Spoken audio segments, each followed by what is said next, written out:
Hello everyone. आज हम करेंगे point object, distance, displacement, positions, ये सारी चीजें। ठीक है। कल के लेक्चर में हमने क्या किया था? कल के लेक्चर में हमने रेफरेंस पॉइंट कर लिया था या फ्रेम कर लिया था। रेफरेंस फ्रेम, ये सारे पॉइंट्स हमने कल के लेक्चर में कर लिए थे। ठीक है। आज हमारा इतना हो जाएगा कि हम कोई भी डीपीपी का फर्स्ट डीपीपी कर सकेंगे। एज लाइक हम डिस्टेंस, डिस्प्लेसमेंट, पोजीशन वगैरह का हो जाएगा तो हम किसी भी एलन, आकाश या हिसार का जो HIT एसोसिएशन है वहां की किसी की भी डीपीपी, फर्स्ट डीपीपी मैं आप लोगों को कल के लेक्चर में करवा सकूंगा। तो आज हम स्टार्ट करते हैं क्लास पॉइंट ऑब्जेक्ट से। पॉइंट ऑब्जेक्ट क्या होता है? देखो, सिंपल सी लैंग्वेज में मैं आपको समझा देता हूँ। पॉइंट ऑब्जेक्ट क्या होता है कि ना, हम यहां से ना दिल्ली जाते हैं। ठीक है। हिसार से Delhi near about 160 kilometre, 170 kilometre है। हम ट्रेन में बैठ के गए।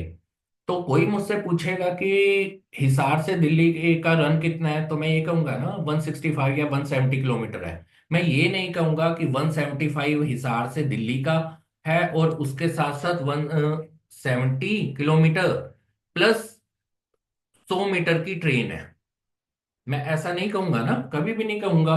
मैं ये कहूंगा 170 किलोमीटर है। मैं यहाँ से अपनी गाड़ी में गया भाई, दिल्ली गया। यहाँ से मैं सेक्टर 13 जो है एजुकेशन हब है हिसार का, वहां से मैं बैठा।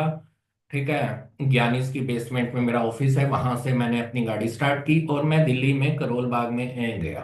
तो करोल बाग में गया, वो नियर अबाउट 180 किलोमीटर हो जाएगा। 180 किलोमीटर होएगा तो मैं ये नहीं कहूंगा कि 180 किलोमीटर वो और 6 फुट की या 5 फुट की मेरी गाड़ी। मैं कभी भी ऐसा नहीं कहूंगा। रीजन ये होता है कि जब डिस्टेंस बहुत ज्यादा हो जाता है तो वो ऑब्जेक्ट की डायमेंशंस हम नेग्लेक्ट कर देते हैं कि ऑब्जेक्ट कितनी लेंथ का है या विड्थ कितने का है, क्योंकि एज कंपेयर टू डिस्टेंस जो उस ऑब्जेक्ट ने कवर किया है वो नेग्लिजिबल होती है। ठीक। उस ऑब्जेक्ट को जो हमने नेग्लिजिबल था, जो 4-5 फुट का होएगा या छोटा होएगा कुछ भी, उसको हम पॉइंट ऑब्जेक्ट कह देते हैं। अब पॉइंट ऑब्जेक्ट कह देते हैं, ये बात क्लियर होगी। अब इसमें जो मेन फंडा है, क्यों पॉइंट ऑब्जेक्ट की एक चीज का हमेशा ध्यान रखना है कि पॉइंट ऑब्जेक्ट पे हम कभी भी, पॉइंट ऑब्जेक्ट का कभी भी हम रोलिंग, वाइब्रेशन भी काउंट नहीं करते हैं। कि आप कहो कि सर हमने ना लेंथ तो उसकी काउंट करनी करनी थी, बट वो चलते चलते ना वाइब्रेट कर रहा था या रोल कर रहा था, हम वो भी नेग्लिजिबल ही मानते हैं पॉइंट ऑब्जेक्ट का। ठीक। तो पॉइंट ऑब्जेक्ट क्या हो गया? जब कोई ऑब्जेक्ट एज कंपेयर टू कि उसने कितनी लेंथ कवर की, ठीक है, उसके कंपैरिजन में बहुत छोटा होता है, तो हम उस ऑब्जेक्ट की डायमेंशंस को नेग्लेक्ट करते हैं और उसे एज ए पॉइंट ऑब्जेक्ट हम मान लेते हैं। पॉइंट ऑब्जेक्ट का देखो सिंपल सा मतलब है एक पॉइंट जितना ऑब्जेक्ट। आप ये माइंड में ना स्टक रखो कि एक पॉइंट जितना ऑब्जेक्ट है। अगर मैंने यहां पे एक पॉइंट लगा दिया, डॉट लगा दिया, तो उसे मैं डायमेंशन और उसका इतना कवर करना है, तो ये तो एक डायमेंशन लेस ही हो गया ना, नेग्लेक्ट हो गया। जैसे कोई है भाई, पूरा मेरा चल रहा है, एक मैंने ले लिया पॉइंट, ले लिया उसे, यहां से लेके यहां तक मैंने पूरा चलाना है। ठीक है। तो बट ये वाला जो पार्ट है ना, इसकी डायमेंशंस तो नेग्लेक्ट ही हो जाएंगी, नेग्लिजिबल हो जाएंगी। पूरे पाथ के रिलेटेड उस पॉइंट की डायमेंशन कुछ भी नहीं है, तो वो पॉइंट ऑब्जेक्ट है। सेम यही सिनेरियो ही है। भाई है ही पॉइंट ऑब्जेक्ट, तो यही सेम सिनेरियो किसी ऑब्जेक्ट के लिए भी होता है। बेशक वो हॉर्स हो, जैसे एग्जांपल आपको दिख रहा होगा ये वाला। ठीक है। बेशक वो हॉर्स हो, बेशक कुछ हो। क्लियर? तो वो पॉइंट ऑब्जेक्ट कहलाया जाता है। ये बात आप लोगों को क्लियर होनी चाहिए भाई। ठीक। अब एक बार इसको भी देख लेते हैं, ये क्या कह रहा है। मैं इसे एक बार क्लीन कर देता हूं और इसकी भी डेफिनेशंस पढ़ लेते हैं, पीपीटी में क्या कह रहा है। ऐसा ना हो कि मुझसे ना कोई टॉपिक छूट जाए। देखो, anything can be a point object. कोई चीज, कोई ऑब्जेक्ट, एनीथिंग में एनीथिंग आ गया, कोई ऑब्जेक्ट हो गया, कोई पर्सन हो गया, कोई एनिमल हो गया, anything can be a point object if the dimension of the object are negligible as compare to range of motion involve. यहाँ पे देखो इन्होंने वही वाली चीज कर रखी है। 100 मीटर एक हॉर्स चल रहा है अभी, 100 मीटर की रेस है, ठीक है। उस हॉर्स की इन्होंने लेंथ कितनी दे रखी है, 2 मीटर। तो as compare to 1000 metre, 1 kilometre उसने रन किया, जो रेस हो रही है, उसके कंपैरिजन में 2 मीटर तो कुछ भी नहीं है, नेग्लिजिबल है। As compare to point object, ही हो गया पॉइंट के बराबर ही है, उस पूरे लेंथ के अकॉर्डिंग हम देखें तो कुछ भी उसकी लेंथ नहीं है। तो वो हम पॉइंट ऑब्जेक्ट में कंसीडर करेंगे। क्लियर, ये वाली चीज आप लोगों को क्लियर करता चलूंगा, कोई भी इश्यू नहीं आने दूंगा आपको। बस आपका एक काम होएगा, आपको साथ साथ करते रहना है, ठीक है। आज जितनी थ्योरी हुई है आपने इवनिंग में करनी ही करनी है, ठीक है। अब हम चलते हैं, जो मैंने आप लोगों को सेकंड बात बताई कि ना, कोई भी पॉइंट ऑब्जेक्ट है, ठीक है, तो उस बिहाफ पे हमारा, ये देखो पॉइंट ऑब्जेक्ट हैज 0 डायमेंशंस। हमने देख लिया, अभी हम डायमेंशन लेस ही काउंट कर रहे हैं ना, पॉइंट ऑब्जेक्ट को 0 डायमेंशन, डायमेंशन लेस काउंट कर रहे हैं। Hence we can ignore rotation and vibration. जब हम पूरा उसे नेग्लेक्ट ही कर रहे हैं, तो रोटेशन और वाइब्रेशन भी हम उसकी क्यों काउंट करेंगे। हम तो पूरा उसे नेग्लेक्ट कर रहे हैं, अभी तू साइड में हो जा, तेरा कोई काम नहीं है, ठीक है, डायमेंशंस के उसमें। तो वो हम इग्नोर करेंगे, रोटेशन भी वाइब्रेशन भी। क्लियर, इस चीज में आप लोगों को डाउट नहीं होना चाहिए, कोई भी पॉइंट ऑब्जेक्ट आपको कहे तो डाउट नहीं होना चाहिए। ये पॉइंट ऑब्जेक्ट, ये वाला कॉन्सेप्ट ना आपका बीटेक के फर्स्ट ईयर में भी आएगा और एमबीबीएस के फर्स्ट ईयर में आएगा। फिजिक्स में डिफरेंट डिफरेंट वे से ना ये पॉइंट ऑब्जेक्ट आता रहता है, ठीक है। तो इस चीज का आपने ध्यान रखना है। अब आकी मेरी सेकेंड टर्म, डायमेंशंस, जो इसमें दे रखे हैं। देखो क्या है डायमेंशंस में, मैं आपको बताऊं कि डायमेंशंस क्या कह रही है। एक सेकेंड।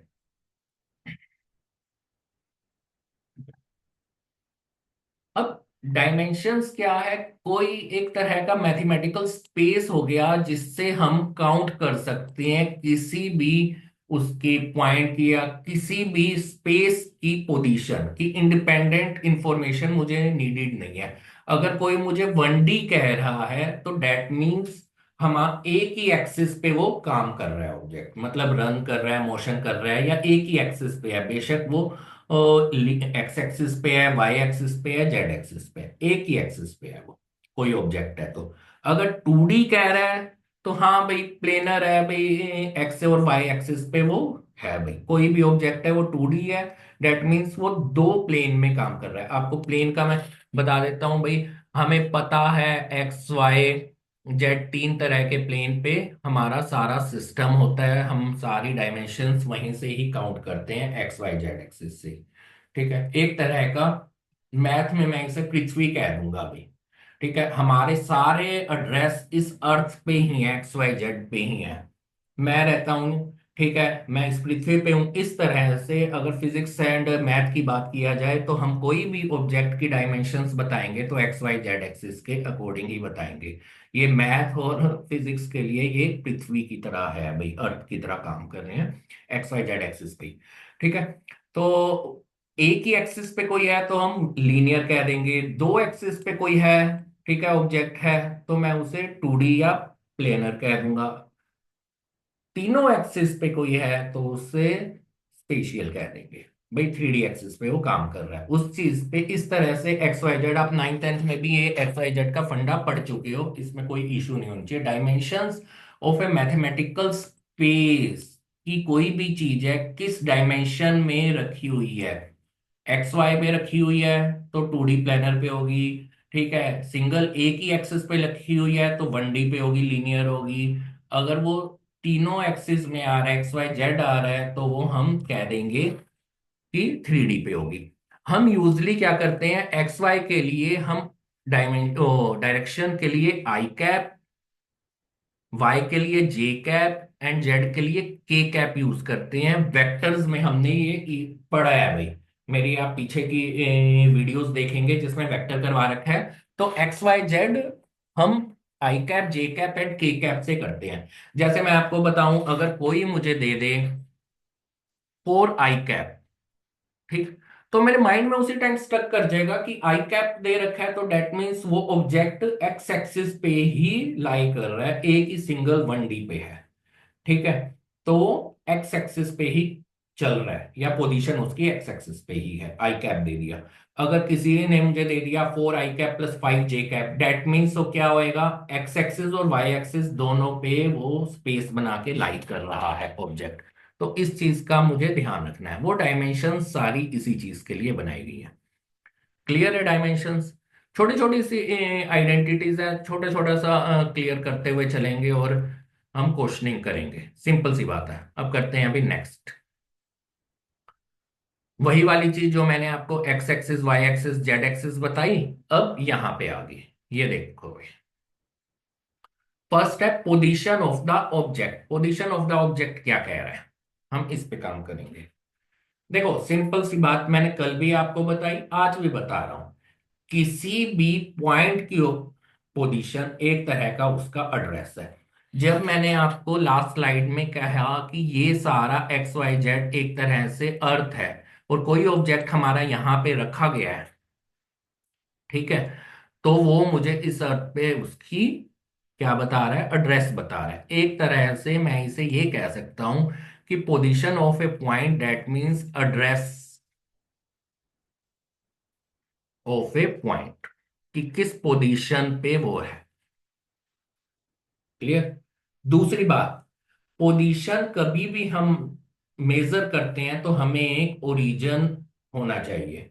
ओरिजिन मैंने कल आपको बताया था, ज्ञानीज आइसक्रीम मेरा वो है, रेफरेंस पॉइंट है। ओरिजिन का मतलब सीधा सीधा रेफरेंस पॉइंट है, तो ज्ञानी आइसक्रीम मेरा रेफरेंस पॉइंट है। भाई किसी ने अगर मुझसे मिलना है या मेरे तक पहुंचना है तो उसे ज्ञानी आइसक्रीम में आना पड़ेगा। ठीक है, ज्ञानी आइसक्रीम से वो मेरे थ्रू पहुंच सकता है। एक रेफरेंस पॉइंट क्या हो गया, ज्ञानी आइसक्रीम, सेक्टर 13 में।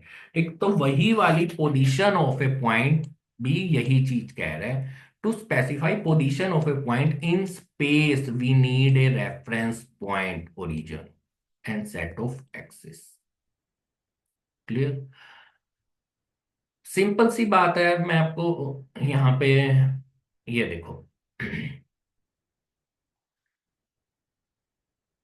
कोई यहाँ पे दे दिया अभी पी पॉइंट है, पी पॉइंट है उसको दे दिया भाई, यहाँ पे अज्यूम कर लेता हूँ P.4 i cap + 5 j cap + 9 k cap. ठीक, कोई ऐसा है तो उस बिहाफ पे उसने लोकेशन निकाल ली है पी पॉइंट की, ऐसे क्यू की यहाँ पे निकाल दी। ठीक है, तो वो कहाँ पे स्पेस में कहाँ पे रखा गया, एक्स वाई जेड एक्सिस पे ही रखा गया ना। जैसे मैं अपना एक बनाता हूँ एक्स वाई जेड का, कि 2 i कैप + 3 j कैप, ये है कोई भी। ठीक है, इसका मैंने किया, ये एक्स हो गया, ये वाई हो गया, जेड की जरूरत नहीं है क्योंकि जेड है ही नहीं वहां पे। तो 0 1 2 एंड 3, ऐसे ही मैं यहां भी ले लेता हूं 0 1 2 एंड 3। तो 2 i कैप है, इसका मतलब ये एक्स एक्सिस पे चल रहा है यहां कहीं। 3 j कैप है, तो ये वाई एक्सिस पे यहां कहीं। तो पोजीशन क्या आ जाएगी मेरी, ये वाली पोजीशन आ जाएगी भाई, ये। तो इसको मैं कैसे लिख दूंगा, जैसे मैंने इसे अज्यूम कर लिया ये एल पॉइंट है। ठीक है, तो एल पॉइंट के कोऑर्डिनेट्स क्या आएंगे, 2, 3। इस तरह से मैंने उसकी पोजीशन निकाल दी पॉइंट की भी। ठीक है, पोजीशन निकालने के लिए हम हमेशा पोजीशन एक्स एक्सिस पे ही, एक्सिस के सेट पे ही हम निकालते हैं, जिसे हम कार्टेशियन प्लेन भी कहते हैं। कार्टेशियन प्लेन में तीन हो गए एक्स वाई जेड पे। क्लियर? वैसे तो देखो, ये एक्सिस हमें ना कोई फिक्स नहीं होते कि एक्स एक्सिस यहीं आए या वाई एक्सिस यहीं आए या जेड एक्सिस यहीं आए, हम चेंज कर सकते हैं। बट एक स्टैंडर्ड नॉर्म्स है कि जब हम क्वेश्चनिंग करते हैं तो एक्स वाई जेड यहाँ पे ही लेते होते हैं। बट ऐसा मैथमेटिकली या कहीं पे भी नहीं लिखा हुआ कि एक्स वाई जेड आपका यहीं ही लेना है, हम चेंज कर सकते हैं इसको।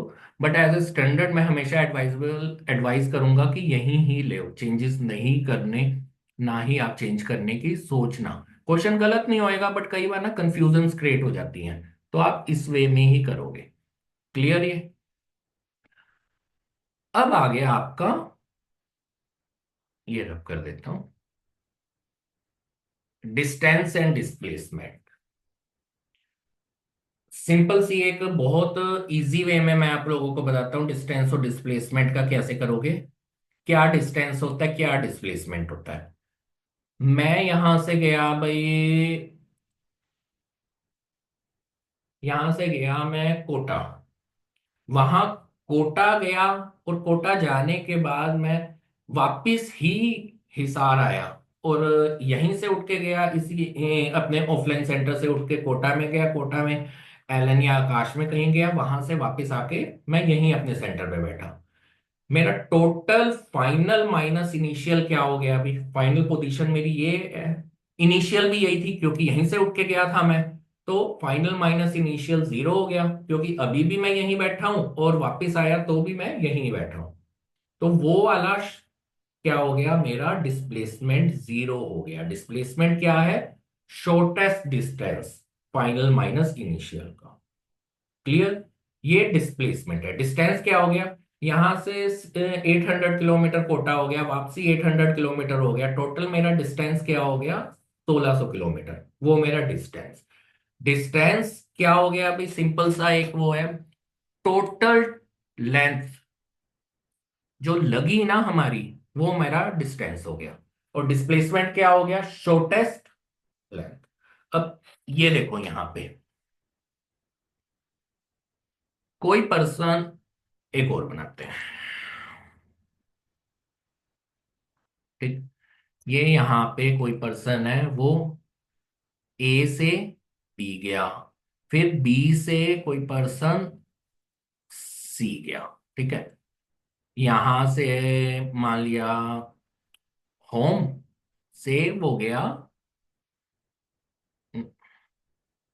ऑफिस में, ऑफिस से वो कहीं और चला गया, अभी वो ऑफिस से मान लिया कि ना पीएलए मार्केट में चला गया अभी खाने पीने, जो हिसार में लगती है पीएलए मार्केट। तो टोटल मेरा क्या हो गया, टोटल जो है वो डिस्टेंस तो हो गया, ये यहां से मान लिया 2 किलोमीटर है, ये यहां से मान लिया 3 किलोमीटर है ऑफिस से पीएलए मार्केट का। तो टोटल डिस्टेंस मैं काउंट करूंगा, वो हो जाएगा 2 + 3। क्लियर? यहां पे शॉर्टेस्ट, ये तो भाई ये डिस्टेंस हो गया, शॉर्टेस्ट डिस्टेंस मेरा ये वाला आ गया। क्लियर? तो ये मेरा हो जाएगा 2 का स्क्वायर प्लस 3 का स्क्वायर, ये मेरा शॉर्टेस्ट डिस्टेंस होम से पीएलए। शॉर्टेस्ट डिस्टेंस मेरा डिस्प्लेसमेंट होता है, और लॉन्गेस्ट मेरा, लॉन्गेस्ट नहीं कह सकते, जो एक्चुअल डिस्टेंस है, ठीक है, वो मेरा डिस्टेंस हो गया भाई, जो एक्चुअल लेंथ है। डिस्टेंस अभी आने लगा है बुक्स में, अगर आप आज से 7-8 साल पहले की ये बुक्स देखोगे, या 8-9 साल पहले की प्रदीप दिनेश, इन सब में ना डिस्टेंस वर्ड ही नहीं था, पाथ लेंथ वर्ड था, कि टोटल पाथ लेंथ क्या है। अब आने लगा है डिस्टेंस बुक्स में, आज की एक 3-4 साल से बुक्स में आने लगा है डिस्टेंस, नहीं तो पाथ लेंथ ही से काउंट करते थे। और वो ये एक्चुअल में है भी तो पाथ लेंथ ही ना, कि टोटल पाथ लेंथ कितनी है। ठीक, तो वो मेरा डिस्टेंस और ये डिस्प्लेसमेंट। क्लियर है ये? इसमें किसी को भी कोई भी डाउट नहीं होना चाहिए डिस्टेंस और डिस्प्लेसमेंट में। तो नेक्स्ट चलते हैं। थोड़ा सा लग रहा होगा आप लोगों को बोरिंग सा हो रहा है, बट ये है कि ना इसके बाद ना जब क्वेश्चनिंग करेंगे ना, तो आप लोगों को बहुत इजीली, बहुत अच्छी तरह से क्लियर होती जाएंगी चीजें। ओके। अच्छा हाँ, ये हमारा आज हो जाएगा पोजीशन डिस्प्लेसमेंट वेक्टर। मैं आप लोगों को बता भी देता हूँ, क्योंकि आप लोग अगर कोई मुझे सेंड कर दोगे असाइनमेंट या डीपीपी की, सर ये वाली करा दो, तो मैं ये करवा दूंगा। ठीक है, नहीं तो फिर मैं आप लोगों को ये करवाऊंगा फिर कल, ये वाली। देखो ये डीपीपी है, एलन डिजिटल की है, ये फर्स्ट डीपीपी मैं आपको करवा दूंगा, क्योंकि ये फिर डिस्टेंस डिस्प्लेसमेंट पोजीशन वेक्टर हमारा आज इतना ही हो पाएगा। ये कल मैं डीपीपी करा दूंगा आप लोगों को। अगर आप लोग चाहते हो कि आपके अकॉर्डिंग कोई डीपीपी हो, तो इस जितने टॉपिक हो जाएंगे हमारा, आई थिंक आज डिस्टेंस डिस्प्लेसमेंट पोजीशन वेक्टर का ही हो पाएगा, ये वाले टॉपिक ही हो पाएंगे। तो इसके बिहाफ पे भाई आपको लगे कोई और आपके पास है तो आप बता देना, मैं वो करवा दूंगा। नहीं तो मैं कल एलन डिजिटल वाली जो मेरे पास पड़ी है ना, वही करवा पाऊंगा। क्लियर। अब आ गया पोजीशन एंड डिस्प्लेसमेंट वेक्टर। अब इस पे बात करते हैं। एक चीज हमें बहुत अच्छी तरह से क्लियर है कि ना vector, position and displacement vector कहाँ लाई करते हैं, हमारे एक्स एक्सिस, वाई एक्सिस या जेड एक्सिस, कार्टेशियन प्लेन पे लाई करते हैं। अब लिखेंगे कैसे, उस पर भी बात कर लेते हैं। पोजीशन वेक्टर, अभी मैंने आपको वीडियो भी दिखाई है, वो वीडियो क्या, डीपीपी भी दिखाई है कि पोजीशन वेक्टर की ही, मतलब पोजीशन वेक्टर की ही डीपीपी या डिस्प्लेसमेंट डिस्टेंस वेक्टर। अब कोई है भाई पोजीशन वेक्टर, मुझे किसी क्यू का या पी की पोजीशन बतानी है, पी की पोजीशन बतानी है, तो मैं क्या करूंगा, x1 i cap plus y1 j cap plus z1 k cap, ये पी का पोजीशन है, पोजीशन वेक्टर। ठीक है। अगर मुझे क्यू का पोजीशन वेक्टर बताना है तो x2 i cap, y2 j cap, z2 k cap, ये क्यू का हो गया। और कहां से हो गए ये सारे हो गए ओरिजिन से। इस बात का ध्यान रखना है, ये जो मैंने क्यू का बताया है ना आपको, ये ओरिजिन से बताया है। ठीक है। Q2 Y2 Z2, ये भी ओरिजिन से बताया है आपको, क्योंकि रेफरेंस पॉइंट मेरा क्या है, यहां पे मैं ओरिजिन ले रहा हूं। अब आ गया displacement. Displacement is change in position. Displacement की पोजीशन वेक्टर में is the change in position vector की कितना हुआ है, उस हिसाब से शॉर्टेस्ट क्या होएगा। तो मैंने क्या किया, डिस्प्लेसमेंट लेना है, इस वाले पार्ट को लेना है, शॉर्टेस्ट लेना है, तो मैं x2 - x1 i cap plus y2 - y1 j cap plus z2 - z1 k cap R, ये मेरा डिस्प्लेसमेंट आ गया, वेक्टर आ गया। इस चीज को बहुत क्लियरली ध्यान रखना है आपने। क्लियर। सिंपल सा है, वेक्टर में हम ये सारी चीजें कर भी चुके हैं, और हम आगे भी अब डीपीपी करेंगे ना, तो बहुत अच्छी तरह से आपको ये चीजें क्लियर होती जाएंगी कि पोजीशन और डिस्प्लेसमेंट वेक्टर में क्या डिफरेंस है और कैसे आया ये सारा। एक्स वाई प्लेन पे है, पोजीशन वेक्टर में हमने with respect to reference point हमारा ओरिजिन है। क्लियर है। और डिस्प्लेसमेंट वेक्टर क्या है, पोजीशन वेक्टर के अंदर जितने चेंज हो रहे हैं उसे हम डिस्प्लेसमेंट वेक्टर। अब आ गया आगे भी, देखो अब ये तो हमने एक्स वाई प्लेन पे किया था, हमें पता चल गया पोजीशन वेक्टर और डिस्प्लेसमेंट वेक्टर क्या है। अब आ गया हमारा ये वाला पार्ट, डिस्टेंस और डिस्प्लेसमेंट अलोंग ए कर्व्ड पाथ। एक चीज का आपने ध्यान रखना है कि ना, ये वाला पार्ट मैथ वाले बच्चों को बहुत ज्यादा को पता होएगा, ड्रॉपर्स को पता होएगा, ये वाला जो पाथ है ना, ये वाला, ये मेरा एल वाला पाथ है, कर्व्ड लेंथ। ठीक है। ये एल हो जाएगा मेरा किसी भी कर्व के उसमें, और ये सारा मेरा आर हो जाएगा जो रेडियस वाला पार्ट होएगा। तो कभी भी मैंने थीटा निकालना है तो एल बाय आर इसकी आइडेंटिटी होती है। पहली बात तो ये मैथ वाले बच्चों को पता है। अब कोई चीज है डिस्टेंस, इसने देखो, ये पूरा सॉरी, ये पूरा डिस्टेंस हो गया ना, ये वाला पार्ट, ये पूरा डिस्टेंस हो गया। मैं कलर चेंज कर देता हूँ, व्हाइट वहां पे है, व्हाइट यहाँ पे है, तो थोड़ा सा हो रहा होगा। ये ले लेते हैं यहाँ, ए से बी ऑब्जेक्ट का ये डिस्टेंस हो गया। ये देखो, ये इन्होंने डिस्टेंस के लिए यहाँ पे वो कर भी रखा है, ये वाला सारा डी वाला पार्ट डिस्टेंस है अभी। तो मुझे डिस्टेंस निकालना है, तो सीधी मेरी है, ये आर्क लेंथ होती है बाय में रेडियस, उसके बिहाफ पे थीटा की वैल्यू भी निकल जाएगी, या तीन में से कोई भी दो चीजें दे रखी होंगी मेरे को, तो इजिली निकाल सकूंगा। Distance along A D B, ये अपने यहाँ क्या ही रहा है, ए डी बी। ठीक है। तो L is equal to R theta हो गया, थीटा की जो वैल्यू होगी उस हिसाब से मैं डिस्टेंस निकाल लूंगा कर्व पाथ के अंदर। यही मुझे डिस्प्लेसमेंट देनी है। ठीक है। अब ए से बी चल रहा है, यही जा रहे हैं ना, एडीबी, तो इसके बिहाफ पे अगर डिस्प्लेसमेंट की बात करें तो मुझे ये वाला पार्ट निकालना पड़ेगा जो रेड से है। है ना। ये वाला पार्ट निकालना पड़ेगा।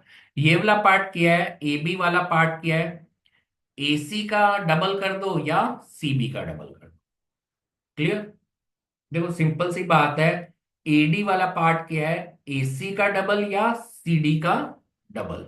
ये वाला मेरा, इसे मैं थोड़ा सा ना वो कर देता हूँ, रिमूव कर देता हूँ ताकि ना इशू ना आए। ये वाला पार्ट कर देता हूँ सिर्फ, ऐसे ना मैसी ज्यादा हो गया था। हाँ। अगर देखो मुझे अब दोनों में से एक निकालना है, या तो मैं निकाल लूं कि BC का मेजरमेंट निकाल लूं, ठीक है, BC की लेंथ निकाल लूं, या मैं निकाल लूं AC की, इन दोनों में से एक निकाल लूं। अब ये देखो, ये ट्रायंगल बन रहा है, ये वाला पार्ट। ठीक। यार ऐसी सा हो रहा है थोड़ा सा, ब्लैक ले लेता हूँ। हाँ, ये वाला पार्ट ट्रायंगल बन रहा है। इस ट्रायंगल में ये मुझे पता है कि ये तो आर है, ये यहां भी आ रहा है, क्लियर है ना, ये भी आ रहा है, रेडियस है। थीटा मुझे दे रखा है कि θ/2 की, पूरा थीटा है तो θ/2 हो गया। तो उस बिहाफ पे लेंथ ऑफ AB क्या हो जाएगी, अगर मुझे निकालना है लेंथ ऑफ AB, आर मेरा आर साइन θ/2, डबल कर देंगे AB। ठीक है, लेंथ ऑफ AB डिस्प्लेसमेंट निकालनी है तो इसकी डायरेक्ट आइडेंटिटी भी होती है, वैसे आप ऐसे भी निकाल सकते हो, इन्होंने निकाल के दे रखे है। 2R साइन θ/2 से हम सीधी आर्क की लेंथ निकाल लेंगे, पूरी की पूरी आर्क लेंथ निकाल सकते हैं, ये AB निकाल लेंगे। Clear, displacement. अब ये देखो यहाँ पे ना ट्रायंगल वाला वो दे रखा है हमें, यहां से करके उसे एक्सप्लेन भी कर रखा है। देखो 0CB, इस वाले पार्ट को, ये R हो गया, ये θ/2 हो गया। क्लियर, ये वाली चीज। अब उस भी हाफ पे अगर मैं R का देखूं तो ये वाली वैल्यू तो मेरी होगी R साइन θ/2, ये वाली चीज होगी R कोस θ/2। यही करते हैं ना। अगर मैं इसका प्रूफ करूं, वैसे तो आप लोग याद ही रख लेना कि कोई भी चीज है, ठीक है, ये यूं कर रही है, R है, तो यहां पे तो मेरी, अगर मैं इसको इधर करूं और ऐसे लेके चलूं, तो ये तो R कोस θ/2 हो जाएगा, और यहाँ पे R साइन θ/2। हमें यही तो निकालना था, हमें अगर BC निकल गया था तो AC के लिए भी वही आएगा, R साइन θ/2। अगर नीचे वाला ट्रायंगल लेंगे, डबल कर देंगे, तो हमारा आ जाएगा 2R साइन θ/2। यही वाली चीज ये आ गई, 2R साइन θ/2। नॉन मेडिकल वाले स्टूडेंट्स ने ये याद ही रख लेना है। क्लियर है ये चीज। मेडिकल वाले स्टूडेंट्स इस तरह से याद रखेंगे, क्योंकि उन्हें, नॉन मेडिकल वालों को तो आगे ना वेक्टर्स करेंगे, 3D करेंगे 12th के अंदर, तो यही सब कुछ करना है उन्होंने, यही सारी चीजें आएंगी, तो उन्हें तो अभी भी याद कर लें कि हाँ ये सीधा डायरेक्ट ऐसे होता है, या ये आइडेंटिटी, तो उनके लिए बेनिफिशियल ही होगा। क्लियर है ये। अब चलते हैं आगे, एक सेकेंड देख लो एक बार दोबारा से भी। डिस्टेंस निकालना है, आर्क निकालनी है पूरी की पूरी ADB, तो हमारा theta is equal to L/R होता है। आर की वैल्यू L की वैल्यू निकालेंगे तो R थीटा हो जाएगा, ये वाली चीज। अब हमें ये पूरा शॉर्टेस्ट निकालना है, तो हमें क्या करेंगे, हम इस तरह से दोनों को वो करेंगे और ट्रायंगल बना लेंगे, दोनों को AB को मिलाएंगे, ट्रायंगल बना लेंगे। हमें पता चल गया कि ना BC जो वाला पार्ट है वो हो जाएगा R साइन θ/2, एंड ये R कोस θ/2। इसको डबल कर देंगे तो हमारा AB वाला पार्ट आ जाएगा। बहुत क्लियर, बहुत इजीली आप लोग इसको ग्रैब कर लेना, भी कोई ऐसा इश्यू नहीं आएगा आपको। अभी तो क्वेश्चन भी करने हैं बहुत ज्यादा इन पे, सारी DPP करनी है इन पे। अब एक क्वेश्चन इन्होंने वो कर रखा है भाई, इसको करते हैं, बहुत सही क्वेश्चन है ये। An object move from along the grid through ABCDE, ठीक है, एंड F, जैसे इन्होंने दे रखे हैं, find the distance displacement covered by moving object. Moving object क्या है, यहां से चल रहा है, यहां पे जाता जाता जाता F तक पहुंचा है, तो भाई डिस्टेंस और डिस्प्लेसमेंट बतानी है। डिस्टेंस तो भाई सबको जोड़ दो, डिस्टेंस आ गया। क्लियर। इसमें कोई भी इशू नहीं होएगा डिस्टेंस निकालने में। हमने यहाँ पे सबको ऐड ऑन कर देना है, वो डिस्टेंस आ जाएगा। दूसरा, डिस्प्लेसमेंट निकालनी है। इनिशियल क्या था हमारा, ए से चला था, और फाइनल मेरा क्या है भाई, एफ है, वहां तक पहुंचा। तो मैं इस तरह से देखो, ठीक, ये मेरा एक तरह का यहाँ पे भी दोनों पैरेलल है सीबी, और मैं अगर इसको यूं मिला देता हूं, क्लियर है, पैरेलल है। और ये हो जाएगा, अगर पैरेलल में वो करता हूं तो ये 8 है टोटल, तो ये 4, ये 4, क्यों, क्योंकि इतना पार्ट 4 था तो ये भी 4 बच गया, ये दोनों आपस में हम देखते हैं तो। ये वाला पार्ट 3 है, तो ये कितना आ गया, ये मेरा आ गया 4 का स्क्वायर प्लस 3 का स्क्वायर, प्लस ये वाला पार्ट कितना आ गया, √1 का स्क्वायर प्लस 2 का स्क्वायर, बेस परपेंडिकुलर। ठीक है। अब दोनों को जब ऐड ऑन कर दूंगा, मेरा आंसर आ जाएगा भाई, ए एफ की वैल्यू आ जाएगी, ये यही मुझे डिस्प्लेसमेंट निकालना था।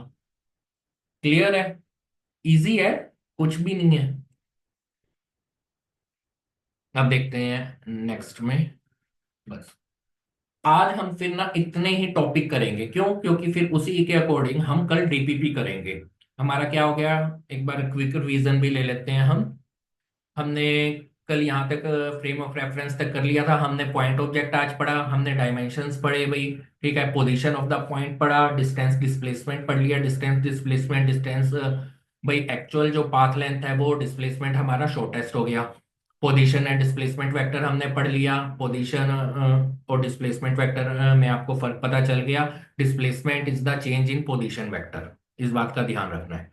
और पोजीशन वेक्टर हमेशा ओरिजिन से ही हम काउंट करते हैं, कोई ना कोई रेफरेंस पॉइंट होना चाहिए। अब आ गया आर्क लेंथ और ये सारी चीजें, डिस्टेंस और डिस्प्लेसमेंट जब कर्व पाथ पे लेते हैं। कर्व पाथ पे लेते हैं तो मुझे कर्व पाथ का निकालना होता है, तो theta is equal to L/R मेरी आइडेंटिटी है, सीधी सी बात, एल निकालने के लिए ये वाला पार्ट मेरा एल हो जाता है, ठीक है, और वो वाला आर, और ये वाला आर है, तो उस भी हाफ पे L/R करेंगे, कर्व पाथ पे हो जाएगा।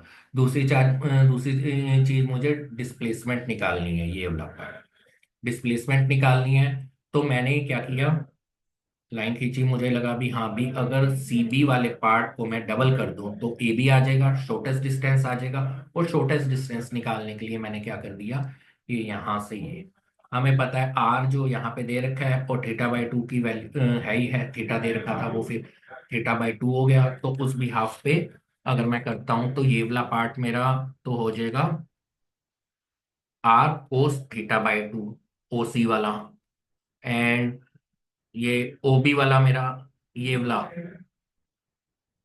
क्या था यहाँ पे, सी था ना, ओ सी वाला, हाँ। और बी सी वाला पार्ट मेरा हो जाएगा, क्या हो जाएगा ये, आर साइन θ/, ये आर कोस θ/2, एंड ये आर साइन θ/2। इसको मैं डबल कर दूं तो मेरा ए बी की वैल्यू आ जाएगी, वो ए सी की वैल्यू है ना, वो हो गया ना ज्यादा। इसको मैं डबल कर दूं तो ए बी की वैल्यू आ जाएगी, आर साइन θ/2, आर कोस θ/2, यही वैल्यू है। तो ऐसे के ऐसे ही ये हमने कर दिया। आगे कौन सा था, हाँ आगे हमने ये कर लिया। तो आज इतना ही करेंगे, डिस्टेंस डिस्प्लेसमेंट हो गया, पोजीशन वेक्टर हो गया। पढ़ते रहो, क्योंकि पढ़ोगे तभी भाई आगे बढ़ोगे। दूसरी चीज, अपनी लाइफ को ना शॉर्टेड रखो भाई, ज्यादा झमेलों में ना पड़ो कि ये फोन लेना है, ये फोन लेना है। 1 साल या 2 साल है आपकी लाइफ के, बिल्कुल फोकस रखो, जितना सॉर्टेड रखोगे अपनी लाइफ को उतना आप कामयाब जल्दी होगे। फ्रेंड्स अपने 1-2 ही बनाओ भाई, ज्यादा बनाने की वो नहीं है अभी। जितने ज्यादा फ्रेंड्स होंगे, कभी उनके साथ घूमने जा रहे हो, कभी कहीं जा रहे हो, ठीक है, उतने ज्यादा लफड़े होंगे। तो 1-2 फ्रेंड्स बनाओ, लाइफ सॉर्टेड रखो। जिस बच्चे की आप ना लास्ट अपने फ्रेंड सर्कल में ही देख लो, आपके सीनियर्स होंगे, जिन बच्चों की लाइफ सॉर्टेड थी, कम दोस्त थे, वीडियोस कम देखते थे, मोबाइल्स कम यूज करते थे, ठीक है, वो कामयाब हुए ही हुए हैं। मैं ये मानता हूं कि अगर आपने आईआईटी अपने नाम के आगे लगाना है, आईआईटीएन लगाना है, या आपने डॉक्टर लगाना है, तो आपको अपनी लाइफ अभी से ही सॉर्टेड ये 2 साल करनी पड़ेगी। क्लियर। कल हम करेंगे जी, सिंपल सी मैं आपको बताऊं, कल हमारे हम लोग करेंगे डीपीपी इसी की ही। तो साथ में बने रहना, देखते रहो। और ये प्रॉमिस रहा मेरा आपसे कि ना आपको थ्योरी कहीं करने की जरूरत नहीं पड़ेगी, डीपीपी एंड पीवाईक्यू मैं यहीं करवा दूंगा। एक्स्ट्रा के लिए आप कुछ करना चाहो तो कर सकते हो। ठीक है। Thank you.